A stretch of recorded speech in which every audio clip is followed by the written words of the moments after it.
Егер смартфоныңызда байланыс істемей тұрса, оның себептерінің бірі тіркелмегені болуы мүмкін. Жұлдызша 835 Тор пәрменін теріп, нөмірдің атыңызға тіркеліп тұрған алдын ала тексеріңіз. Растау SMS хабарлама түрінде келеді.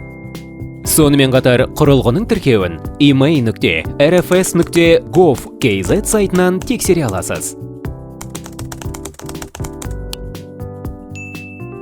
Құрылғы тіркелмесе, жұлдызша 691 Тор пәрменін теріп, GSM-іңізді жазыңыз.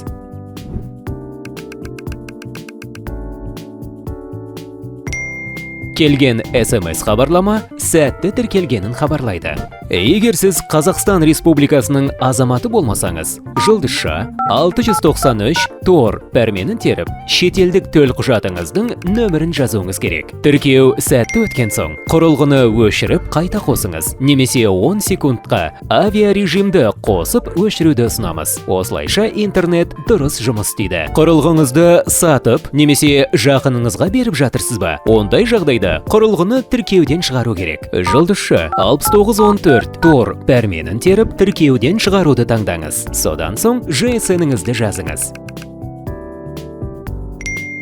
Егер басқа елдің азаматы болсаңыз, алдын ала бейрезиденттерге бабын таңдап, тіркеуден шығаруды басыңызда, шетелдік төлқұжатыңыздың нөмірін жазыңыз. Құрылғының тіркеуден сәтті шығарылғаны туралы SMS хабарлама келеді. Енді құрылғыны жаңа иесіне беруге болады. Игілігіңізге пайдаланыңыз. Қандай да бір сұрақ болса, өзіңізге ыңғайлы арнамен хабарласыңыз.